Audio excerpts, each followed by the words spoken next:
welcome everybody today to another vibrant episode of the Wild Orgasmic Wisdom podcast, where we explore the web of consciousness underlying all things. I'm your host and quantum priestess, Kimberly Baudet. And my guest today is a very dear friend of mine who I met back in 2014 at South by Southwest in Austin, Texas, at one of his incredible live installations. He's a healing artist working to foster connection to intuitive states in the natural world, designing harmonious environments that provide space for people to explore, discover, and connect to the subtle realms of reality. He's the founder and director at DataGarden, producer of products such as MidiSprout, a device that translates plant biofeedback into music, and PlantsFM, which is an online streaming service delivering live plant music. So he combines art, healing, and breathwork in his business, which is called Nature of Now. Please join me in welcoming our guest today, Joe Patitucci. Hi, Joe. Hi. Wow, thank you for that introduction. I forgot who I am.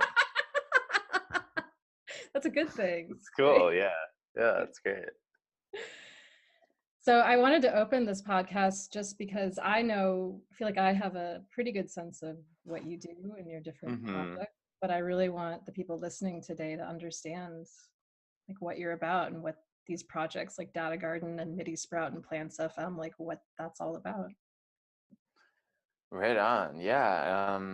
For me, it's all about, it's a confluence, right, of multiple things. One of them being just me following my inspiration and just whatever my interests are at a time, and kind of trusting that whatever those interests are and whatever I'm inspired to do is part of a larger cosmic order that's going to over time reveal something that I can then put the pieces together and organize things and be like, oh, look at this picture, look at that.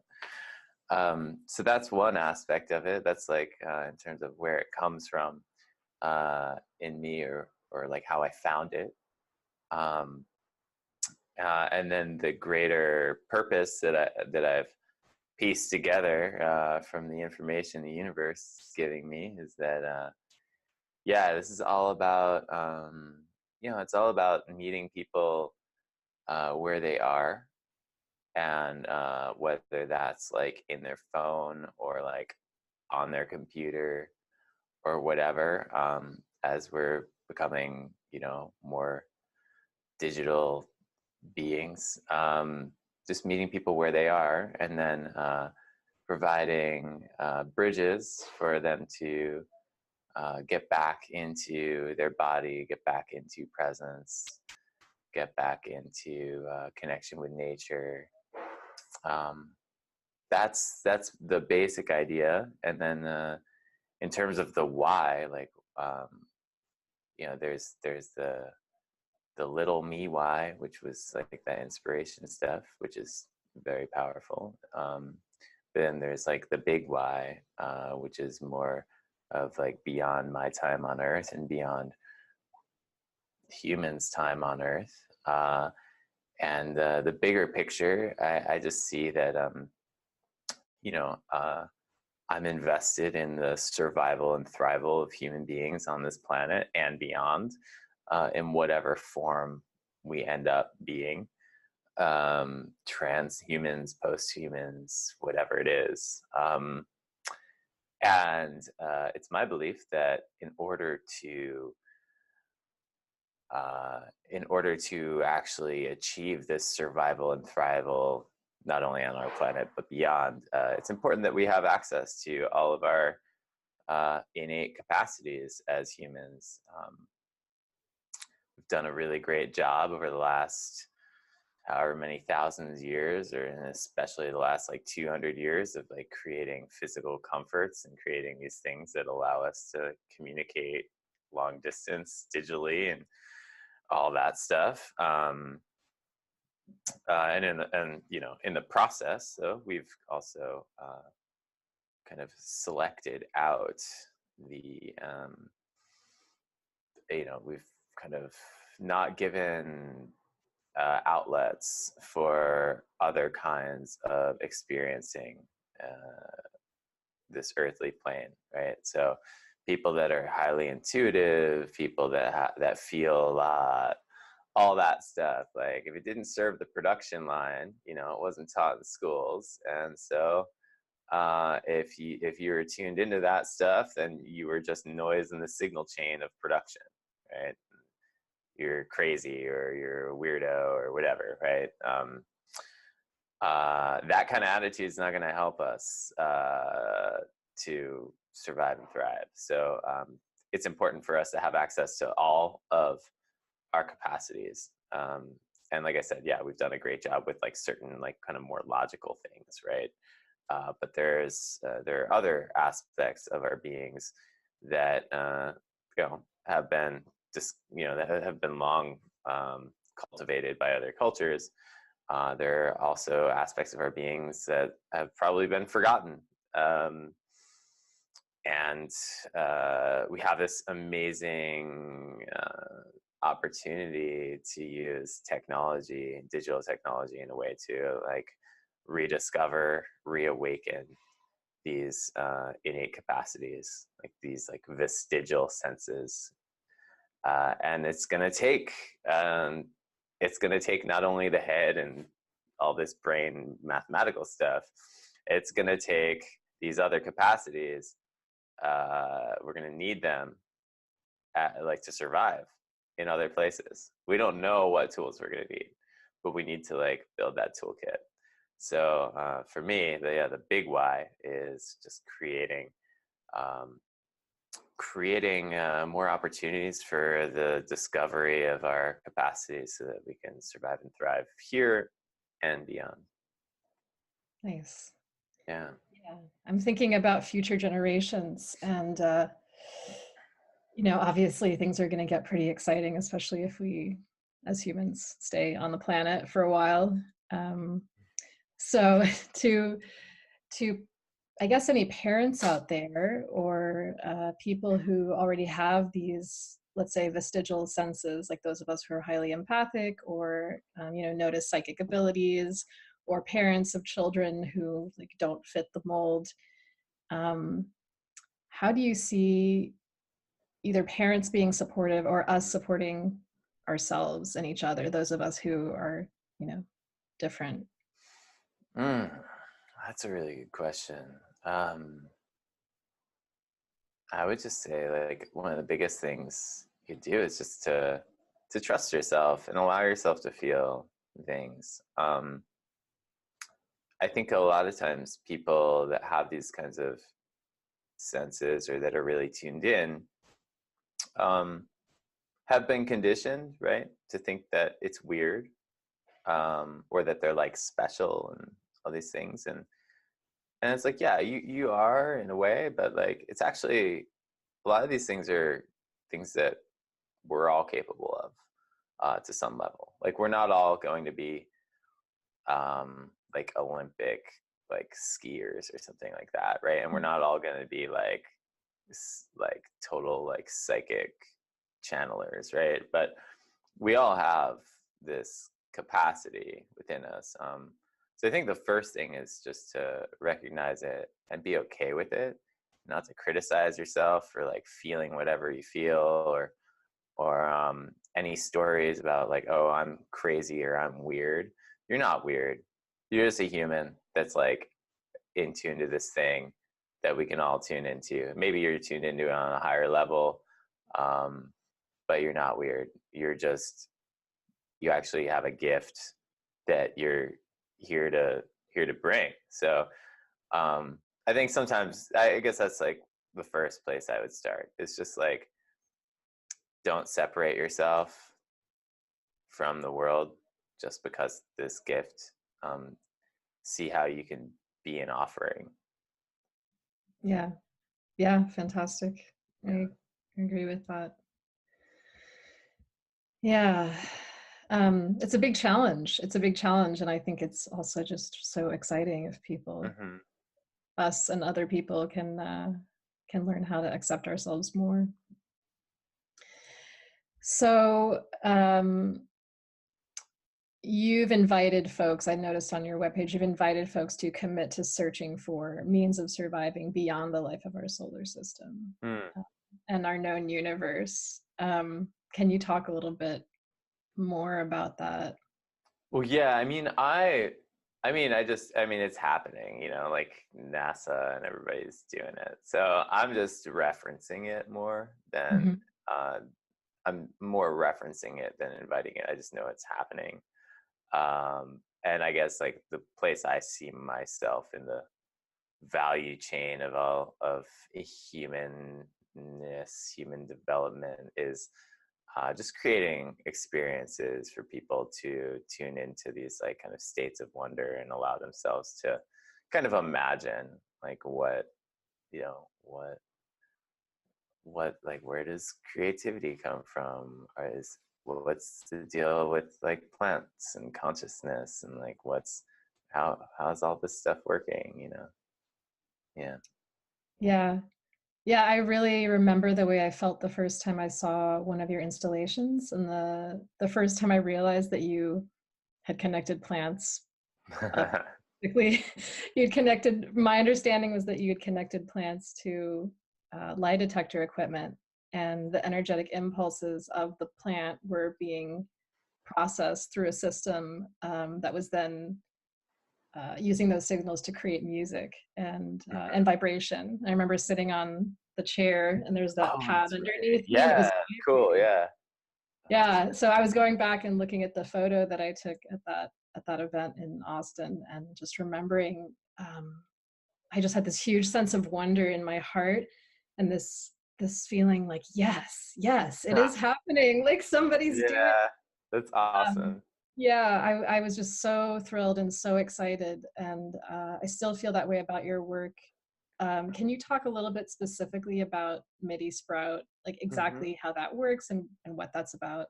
Yeah, so MidiSprout translates biodata from plants into music, and the way it works, yeah, it works a lot like a lie detector. So we're actually like on a lie detector that you wear like like part of the circuitry is you wear like two probes, and it's sending electrical charge to your skin, and it's measuring the variation in your conductivity between the 2 points, and that's related to how much water there is between those 2 points, like how much you're sweating or how much yeah, and which is related to maybe nerves and other things.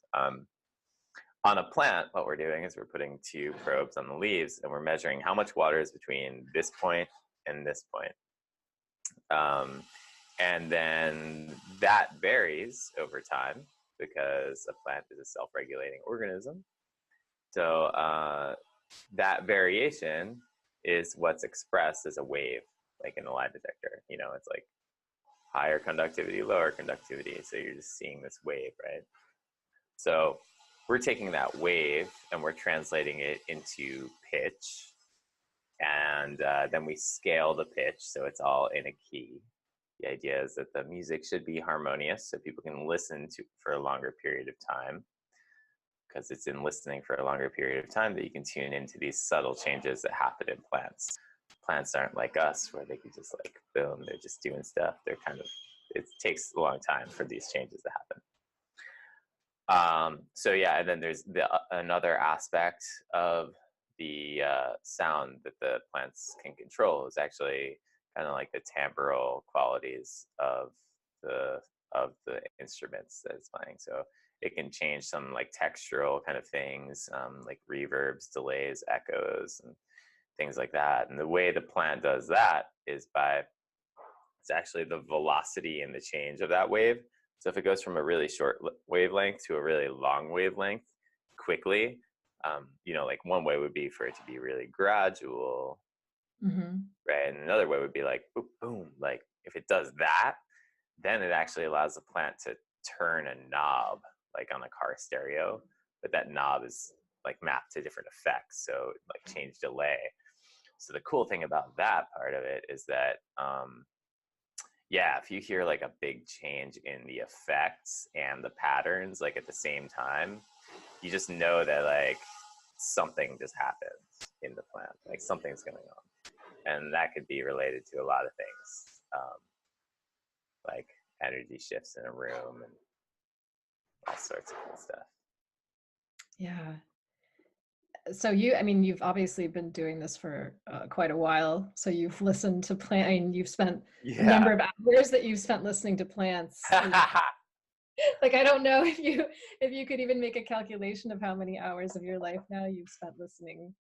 That's a great question. Yeah, so you've obviously spent many hours, many hours listening to plants.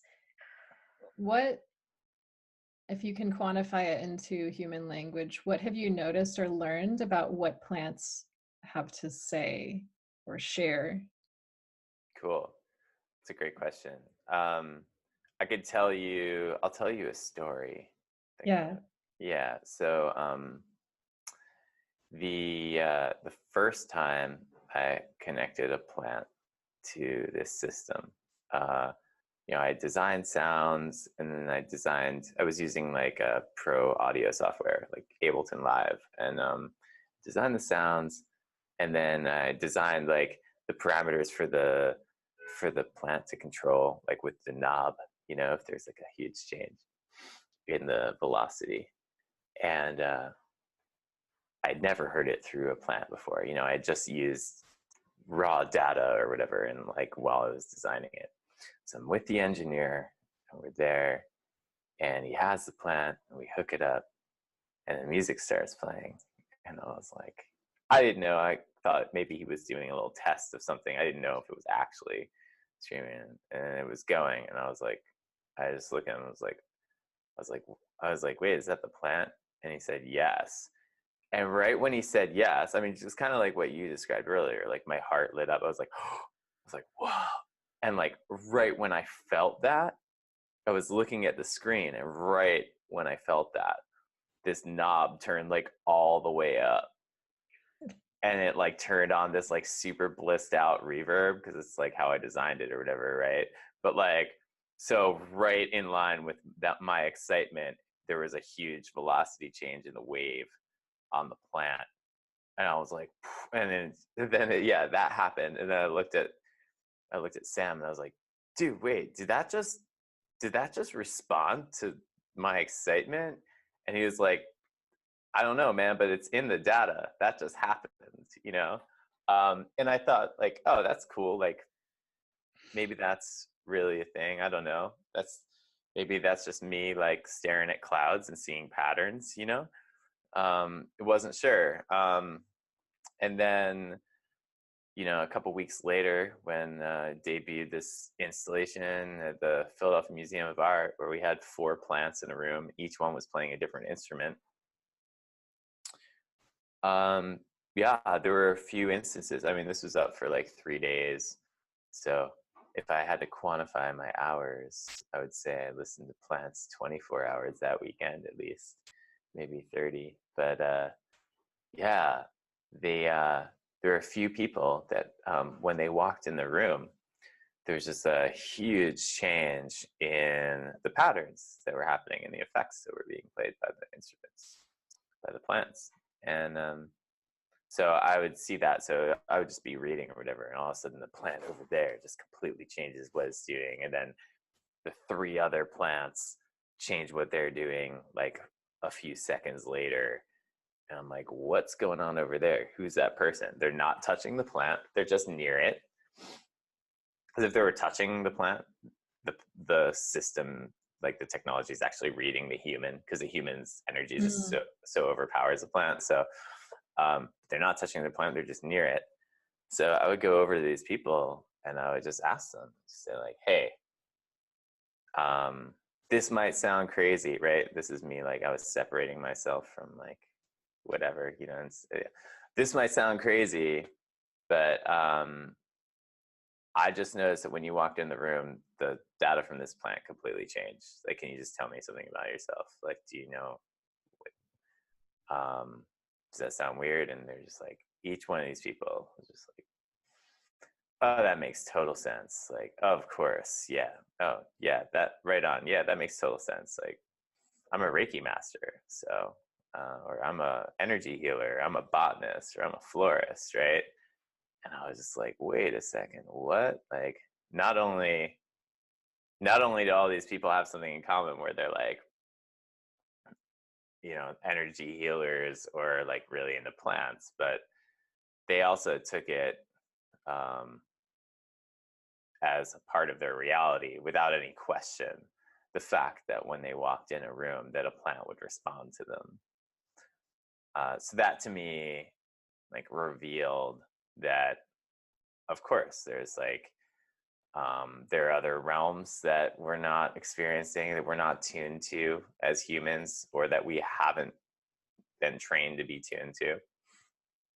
But there is this connection and this exchange that's happening. Plants are eating light that we can't see. We are giving off light that we can't see, whether that's heat or whether that's vibe, you know. So we can all. So I guess what that did for me was just allow me to see, that allow me to look more at how I was carrying my own energy and how the energy that I was bringing to a room was rippling out into the field, and how plants were sounding when I would walk around. So yeah, that's kind of the long answer in terms of what I've seen plants. And so your question was, what do they have to say to us? And I guess the message I get from plants is to like own your vibe, like own it, and like be conscious of it. Like, what energy are you putting out there? Just be conscious of it. You don't have to judge it, but just to know what's happening. So it's like what are you giving to the world right now? Like, how do you feel, right? So if there's like a huge change in the patterns coming from a plant, I use that as an opportunity to tune into myself and tune into my environment. Cool, what's happening in the room? How am I feeling? What thoughts am I having? Is there a resonance there? Is there an excitement there? Is there a sadness there? And whatever that is, just like allowing the music from the plant to be kind of like a beacon for whatever it is that's going on within you or around you.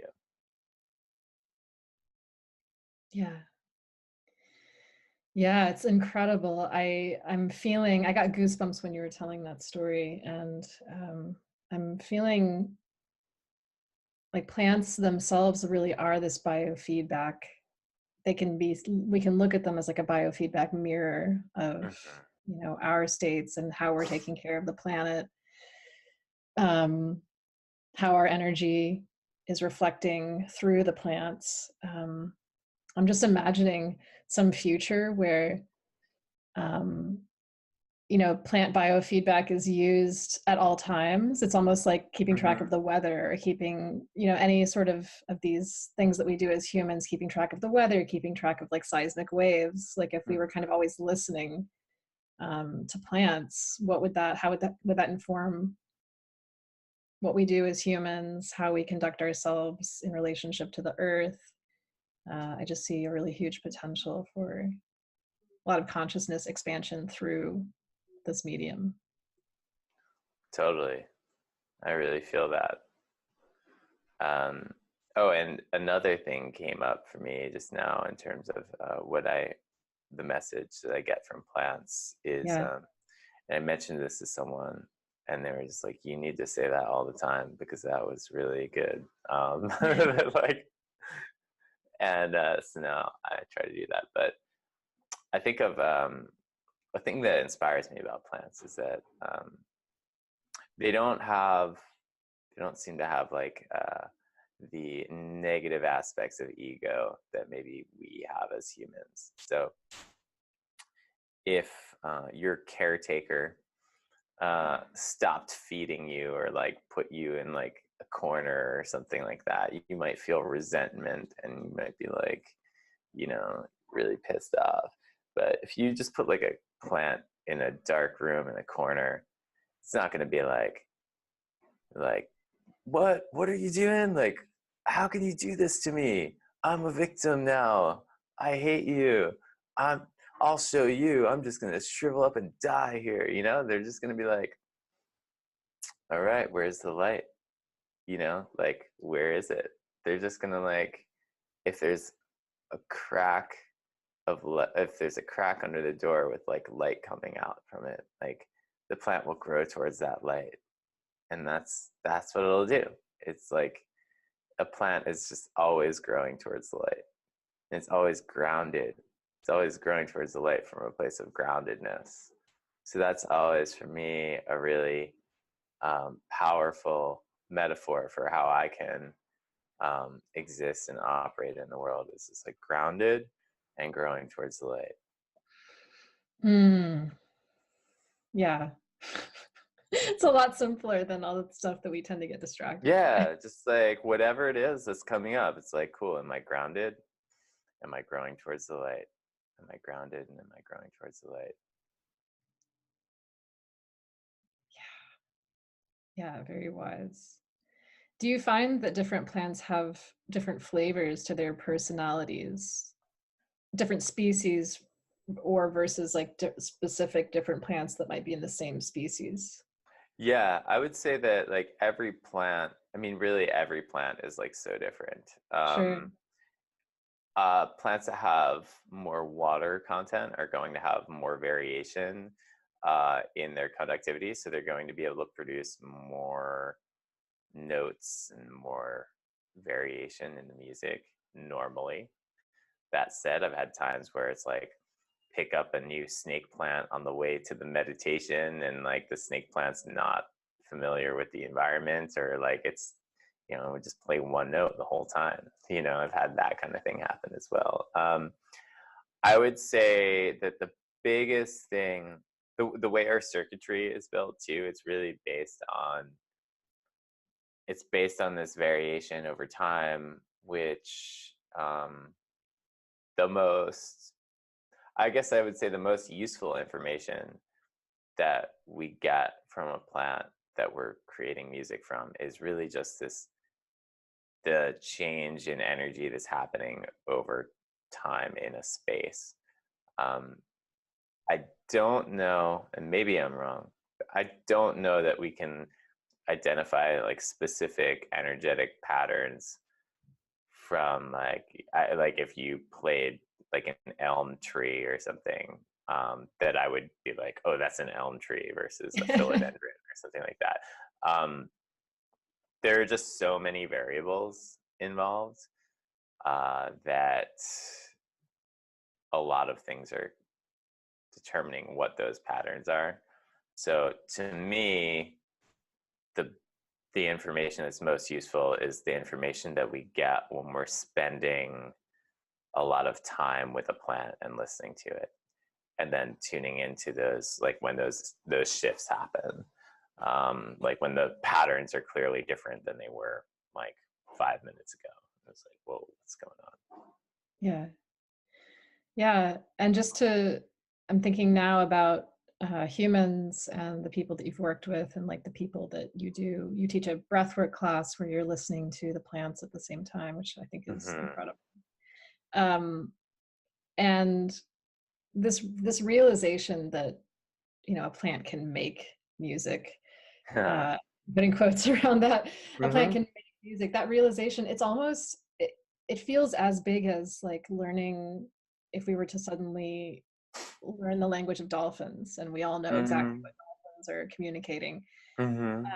How have you seen this work and this music and these plants influence the consciousness of humans around you? Like, what does that look like? Yeah, I would say like one of the biggest things and like one of the first impacts it has is to remind humans that plants are living beings. You know, so many times people are just like, you know, the plant is in the lobby of the hotel or in the airport or the whatever, and it's a thing, it's a decoration. But these are beings that are here, that, you know, have a purpose on earth, and they are exchanging with other beings, and yeah, they're here for us, providing oxygen. And so I think the first thing is just like, oh yeah, it's funny, I don't normally think of plants as beings. I always just think of them as things, or like you get a lot of people that'll say that kind of thing. And then yeah, I'd say that's a big effect. I mean, the other thing is just this, there's an effect of this feeling of connection and this feeling of oneness with all beings. And this, I think there's a hope that comes through seeing the way that we're using technology and the way that we're building it. We're building it like the enclosure of a MidiSprout now is made out of cork and non-GMO corn. And people are seeing like, oh, cool, there are people out there that are building technology to create harmony, like, and connect us back to plants. Like, that's really important. That's awesome. That exists, So there's a lot of like gratitude and hope, I think, that we're creating for the way that we develop technology as humans. Hell yeah. Yeah, I love that. I saw when you released the new MidiSprout using the organic materials. I think that's amazing. Yeah, it's exciting. Yeah, before it was cardboard because I was so like, I wanted to do the materials that we have now, but the technology just wasn't there to do it at a scale and a price that was affordable. Because already the MidiSprout's $300, so and that's because it's like handmade and it's made with like sustainable parts. It's built in the States and like made by artists. And I was just like really committed to that and committed to the not making more plastic and junk. I mean, obviously it has circuit boards in it and things like that. So that's a compromise. Eventually circuit boards will be like slime mold, like how, I don't know, like it'll be like a slime mold farm that will be delivering your electricity or whatever. But yeah, so for now it is what it is. But yeah, we really want to move the needle in a direction that was really important for us. Yeah, we'll get there. And I think, I don't know if you remember me telling you one time about this dream I had. This was before I met you, before I knew about DataGarden, about MidiSprout. And it was this dream that a plant was growing its roots into the circuits of a computer as a way to control the computer. And it gave me this inspiration to kind of start researching chemical messages that plants send. And I started to go down that path a little bit. And then years later, I met you and saw the work that you were doing. And I just, this feels like groundbreaking technology. Awesome. To make an analogy of like roots breaking ground. Yeah, beautiful. Yeah. So for people who purchase MidiSprout, like what exactly do they get and how does it work and what do they need in order to make music with plants at home? Cool.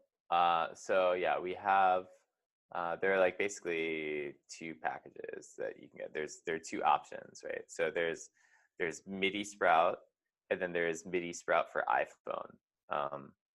Both include MidiSprout. One, just the MidiSprout for iPhone just includes an extra cable that you can connect from your MidiSprout to an iPhone, and we have an iOS app. So yeah, MidiSprout without the iPhone capability can be used by like artists, musicians, designers. You can plug it into a MIDI synthesizer or digital audio workstation, and you can design your own sounds, design your own like lighting systems or whatever you want. If you are skilled in that area and have familiarity with like third-party software. And then, because we originally developed this for like people like me that were just like, that wanted to make art. But then we saw that a lot of other people want this, and like people want it for like yoga classes and things like that. So then what we did is we designed some sounds of our own, and we packaged them in an iOS app. And we include MidiSprout for iPhone. It comes with the MidiSprout and this cable that connects to your phone. And then we have a free iOS app. So basically you plug these little electrodes into your plant, plug that into your MidiSprout to your phone, and then open the app, and the plant plays instruments that are right there on your phone. Wow. That's Yeah. really cool. I didn't realize there was an option for the iPhone. That's great. Yeah, it's pretty great. It's so cool to see how much more accessible it made the product. And so many different people are using it. You know, at first when we made this, I would say our primary audience was like synth bros, like dudes that are just like music heads that were like, oh cool, I want to make weird music with plants. And once we put the iOS app together and got this cable and everything going, like, yeah, then it opened it up to like a whole new audience, a lot more women. Now, yeah, before it was like 70% men, and now it's like basically 50-50. So you have Wow. like a lot of yoga teachers, meditation teachers. So now we have like synth bros in their 20s and early 30s, and then like goddess women in their from their like 30s to 50s. I love it. I love That's the our demographic. demographic. Yeah. I love it. Yeah. That's awesome. I wanted to ask you, just what's alive for you right now? Like what's moving Hell for you? yeah. Wow, Yeah. so much. Well, it makes so much sense that we scheduled this for today, because you know, over the last like few weeks, I've just been, the last couple of months, like there's just been so much travel and so many amazing things. Like, did the TED conference in Yeah. Vancouver, like the big TED conference, you know, and did an installation there, and did an installation over at Ace Hotel Palm Springs, and was on like Good Morning America, and like doing all these like cool things, and was in Tulum leading a guided meditation. It was just like one thing after another. And you know, it's just like, oh, sales are like better than ever and all this stuff. But we're in hardware, so there's like a lot of cost to doing business. So as much as we're bringing in, it was like, shit, are we gonna have enough to pay ourselves this month? And like all this stuff. It's like, oh damn, staring at spreadsheets and projections and all this stuff, which I can do because I'm a Virgo, and because I'm a human, we can all do it. Yeah. Let's not just give it to the Virgos. But yeah, so I was doing all that, and I was like kind of like freaking, I was just getting really stressed, and I was having a really hard time. I was like, well, if I would just write more newsletters and things like that, or like make more content, but I couldn't find the inspiration to do that because I was so like stuck in numbers. And like my really good friend, and like he's an advisor of the company, like mentor, best friends, everything. He's just like he's just like an amazing human. We're just such good friends. And he just was super blunt with me, and he was like, dude, he's like, you're trying to do the whole like tech CEO thing and do that. And like, he's like, that's not your zone of genius. That's not it. He's like, you're of most service as an artist and a healer. And he's like, everything that you've ever done that's been successful has been a result of you having something developed for your artistic practice for you to share. He was like, focus on that. Just do that. He's like, tell John, tell your business partner that you're not going to look at any spreadsheets for 2 weeks. Go and just work, just make music, do breath work, collaborate with other artists, get one-on-one clients for breath work, and he's like a coach and stuff too, but we're just friends. So he's offering me this advice.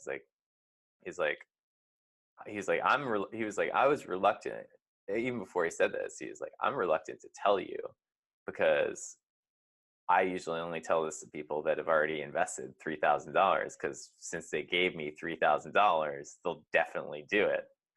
And I was like, dude, just tell me, like, I'll do it. Like, I believe, like, I care, So he told me that on Saturday or Friday.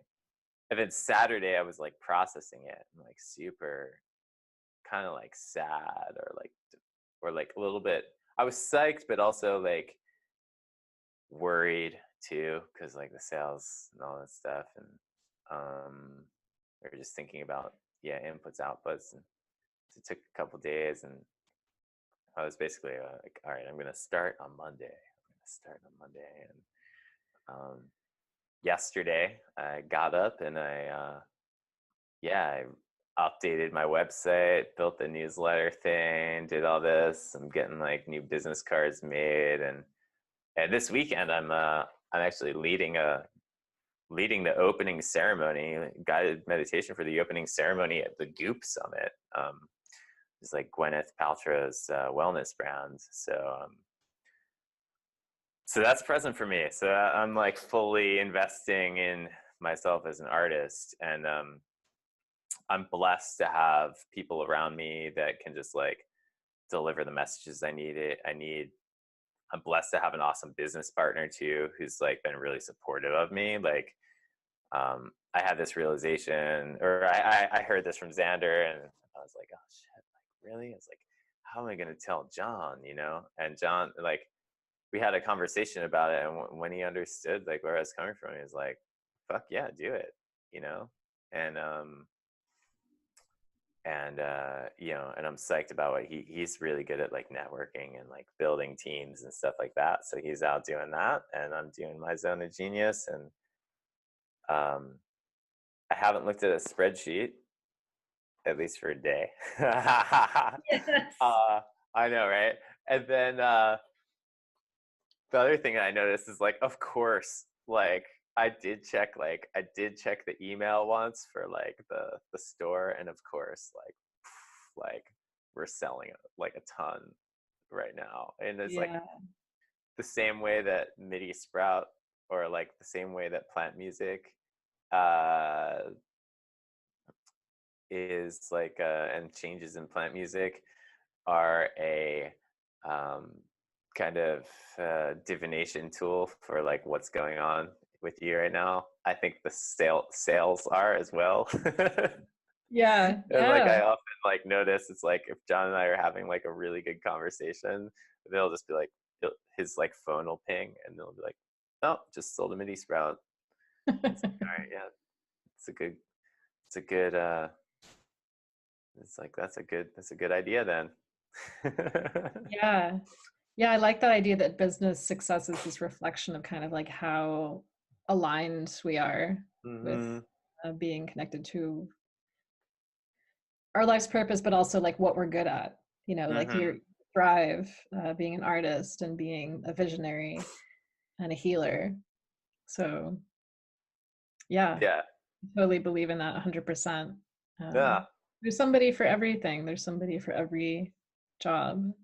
Yeah, it feels really good. It's like and now, because of that, and I've started to realize, well, then I'm going to be focusing on just the content and things for my own artistic practice, and building that, which is also part of DataGarden. Like that, anything that I do through the company, so it's all shared between myself and my business partner. And so then I just like focus on that, and it frees me up to feel more comfortable allowing someone else to run the other parts of the business, like somebody to write the content for DataGarden emails or MidiSprout emails or social media and that stuff. Because if I'm taking a leadership role and just like owning what I do and setting the vibe in that way, they can just reference my vibe in whatever content is being created. So it actually frees up a lot of this this feeling where sometimes I'm like, oh shit, but I have to write this thing for us. And I have to do this stuff for us, you know, and it's like gets really heavy sometimes because it just feels like a lot of responsibility. But when it's like, no, I'm just doing this for me. This is my experience. I'm doing this. I'm putting this out there. And then getting a team together to kind of amplify that through other channels and other products. Yeah, beautiful.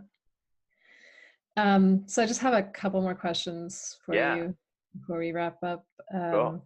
I did want to chat with you because I loved talking to you about this a couple of years ago. And this is so in alignment with the work that I do with Wild Orgasmic Wisdom. Can we talk a little bit about your future walks? Oh, hell yeah. Oh, that's so great. Have we done a future walk together? We sort of did. And I kind of wanted to do one with you here where it's like, hey, remember that time we were doing that podcast? And like right after that podcast, that amazing thing happened where your business just exploded and that's great. served the world's highest. I love that. Well, so I think the walking part is an important part of the future walk because by walking, we're embodying a lot of things. So, okay, what's a future walk? A future walk is like a walking meditation, which is in the form of a conversation where you are having this conversation from the point of view of having achieved a future dream reality. So, the way it starts is you pick a point in time that you envision or want to envision having achieved some goal. So maybe it's like, you know, doubling your sales, or maybe it's starting a new business or quitting your job, or like finding your dream home, or whatever it is. And so you pick that point. Maybe it's 2 months in the future. Maybe it's 6 months. Maybe it's 2 years. And you pick that point, and you just kind of start in the beginning and just kind of breathe, right? And just really tune into that feeling of having achieved that, and tune into what that feels like. And then just like notice how that changes your body. Like feel that open your body, feel that.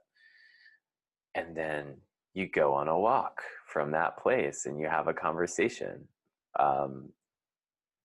about what's happening, what's present for you in this time of having achieved this.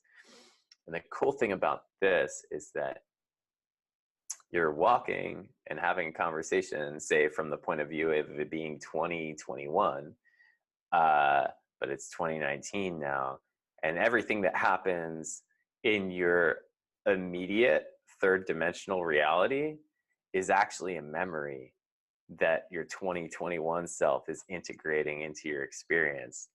So it's like if a butterfly lands on your nose while you're having this conversation, you're not like, holy shit, a butterfly is on my nose. You're like, this reminds me of this time. I'm just getting this image right now. I just remember 2 years ago we were on that walk and that butterfly landed on my nose.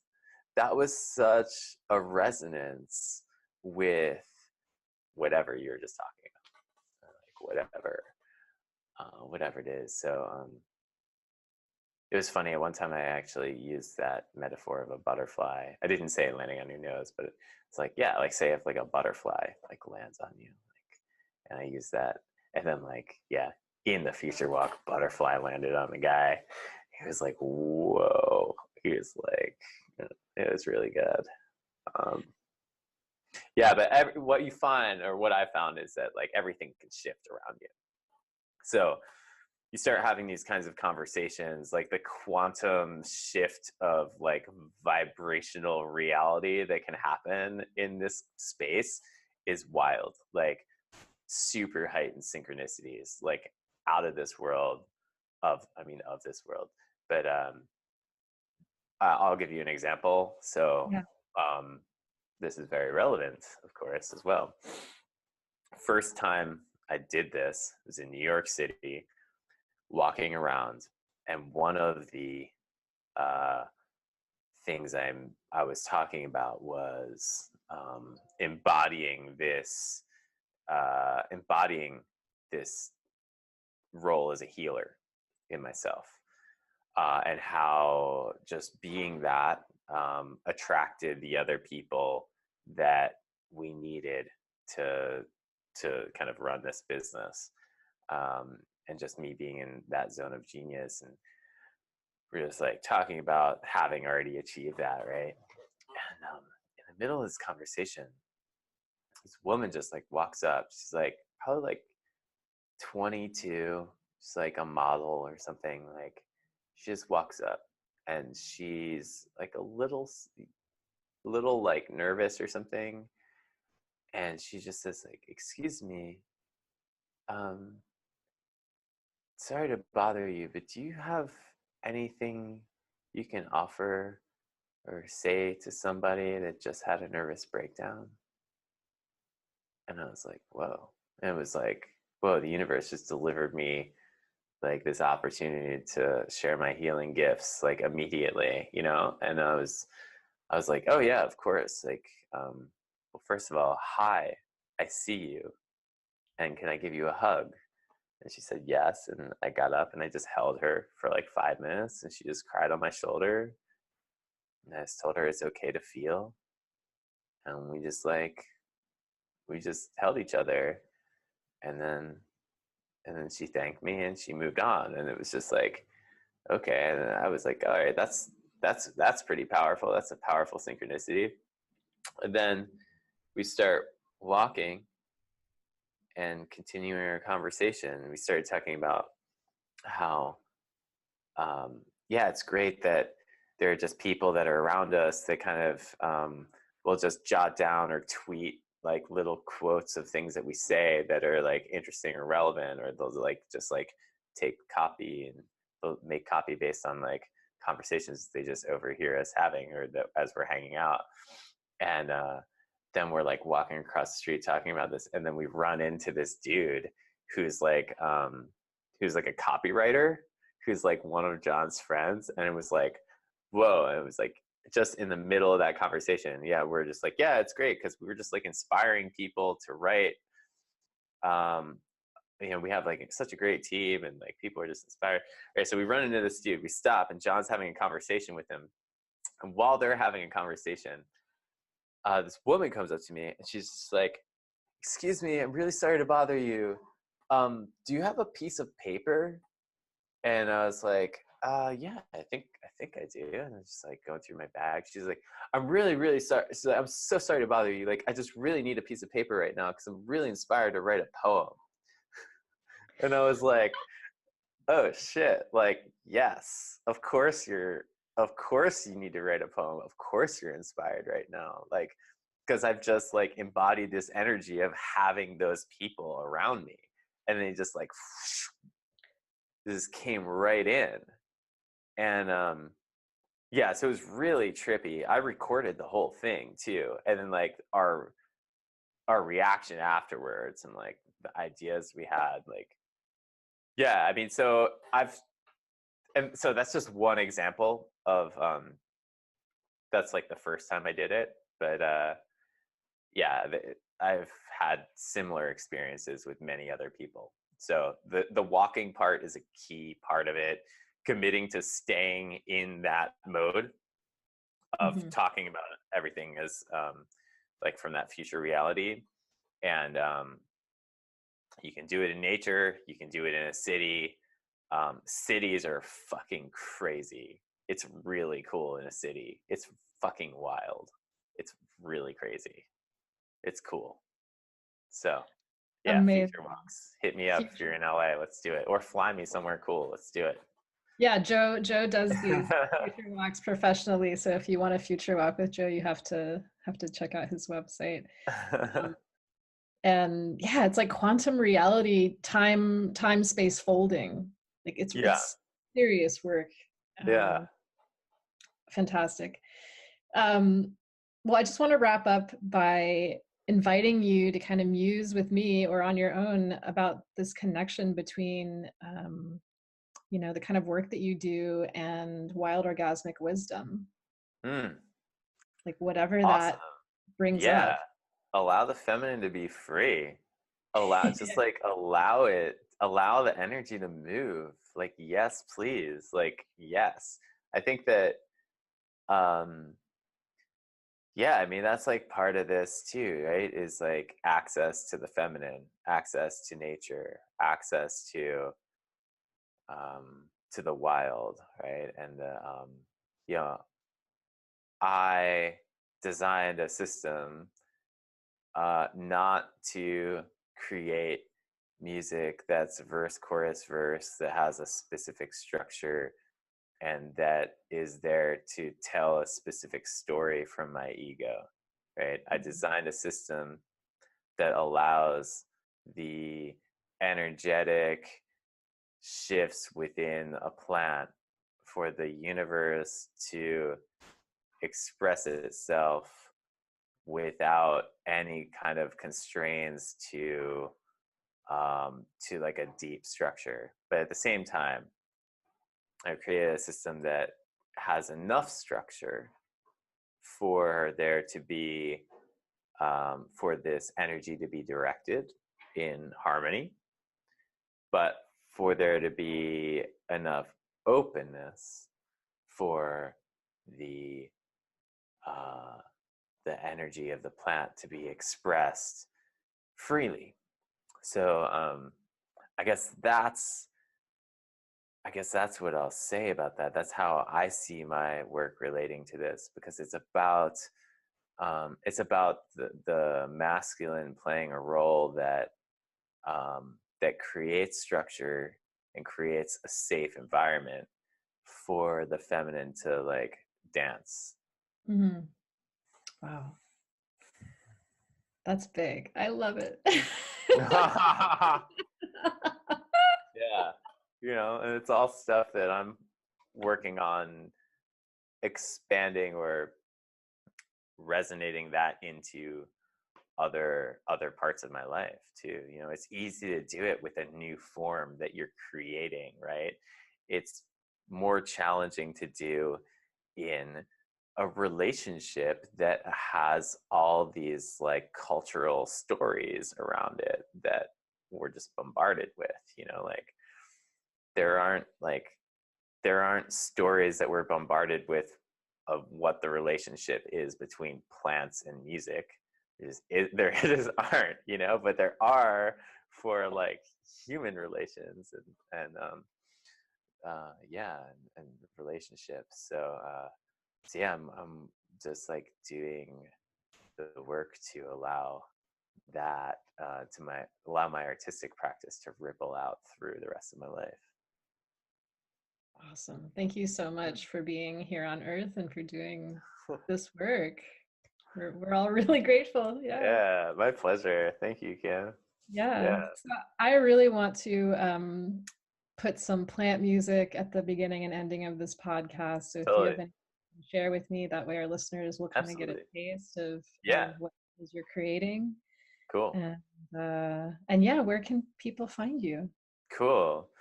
You can find me at natureofnow.com, and my Instagram is natureofnow.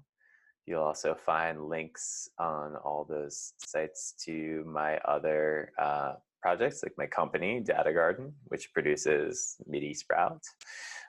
You'll find all that stuff there. So yeah, I would just recommend going to Nature of Now and starting there, getting to know me a little more, and you can branch out, find out more about plant music and all the different offerings. Awesome. Thank you so much. And Yeah. congratulations on all the cool stuff that's happening. Thank you so much. I really I appreciate you so much, Kim. Like, Thank wow. you. Like, I can't believe, I guess we've known each other, what, like 5 years or something like that? Yeah. 5 years. Yeah. It's so, like, you're just such a important person in my life, and like an important person in terms of who I've grown into, and like you gave me access to a lot of different ways of seeing, and like you're like one of the first people in my life who I saw who had more of like a healing arts background, a healing arts like profession, and like that you were building your life around your like being an artist. And that was just like, that's been super powerful. So it's just been great. Like, I'm so happy that like we met, and that, you know, it's so, you know, it's, you met it in installation and like South by Southwest, you know, like, and then like we ended up hanging out, you know, we visit each other and stuff. Like, it's great. It's so awesome. I really appreciate that. So I'm really grateful for our friendship. Thank you. Me too. I'm just receiving that super deeply. Because I feel so, I feel so similar. Like, you're such a mirror, like a reflection of my soul's mission, and my own divinity. Like, I really see reflected in the work that you're doing, and you're such a powerful healer, and you really have held a lot of space for me too in the last 5 years. So just super proud to be your ally. Awesome. Amazing. Yeah. Thank you. Yeah, thank you so much, Joe. Mm. And we'll talk soon. Talk soon. All right. Peace. Love you. Peace. Thank you. Love you. Bye.